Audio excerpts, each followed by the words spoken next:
Telangana assembly ఎన్నికలకు గాను MLA ticket ఆశావాహుల నుండి ఈ నెల 25వ తేదీ వరకు దరఖాస్తులను స్వీకరిస్తామని తెలంగాణ కాంగ్రెస్ పార్టీ అధ్యక్షులు రేవంత్ రెడ్డి తెలిపారు. గాంధీ భవన్లో ఏర్పాటు చేసిన మీడియా సమావేశంలో మాట్లాడుతూ అర్జీలను తీసుకున్న తర్వాత అర్హులైన వారి కోసం సర్వేలు చేయించనున్నట్లు చెప్పారు. దరఖాస్తుదారుల బలాలు బలహీనతలపై కూడా సర్వే చేయిస్తామన్నారు. సామాజిక సమీకరణాలు అభ్యర్థుల బలాలు అంచనాలు వేస్తామన్నారు. ప్రదేశ్ ఎన్నికల కమిటీ వడపోసిన జాబితాను స్క్రీనింగ్ కమిటీకి పంపిస్తుందని, ఆ తర్వాత అభ్యర్థుల ఎంపిక ఉంటుందన్నారు.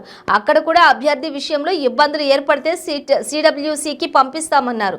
ఆశావాహులు ఎస్సీ ఎస్టీలు అయితే దరఖాస్తుకు 25,000, బీసీ ఓసీలు అయితే 50,000 దరఖాస్తు రుసుముగా నిర్ణయించినట్లు చెప్పారు.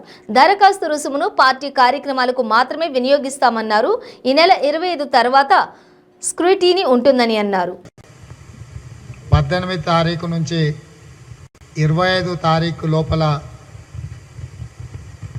వివిధ కంటెస్టెంట్ అభ్యర్థుల నుంచి అప్లికేషన్స్ తీసుకోవాలని ఆ సమావేశంలో నిర్ణయించి, అప్లికేషన్ యొక్క ఎట్లా ఉండాలి, అదేవిధంగా అప్లికేషన్కి ఎంత ఫీజు ఉండాలి అని ఒక సబ్ కమిటీని నియమించడం జరిగింది. ఆ సబ్ కమిటీ చైర్మన్గా దామోదర్ రాజనరసింహ గారు మాజీ ఉప ముఖ్యమంత్రి, మహేష్ కుమార్ గౌడ్ గారు కార్యనిర్వాహక అధ్యక్షులు, ఏఐసిసి సెక్రటరీ రోహిత్ చౌదరి గారిని నియమించడం జరిగింది.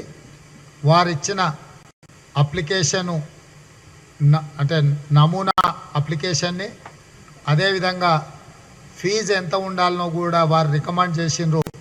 వాటిని ఆమోదించి ఈరోజు పత్రికా సమావేశంలో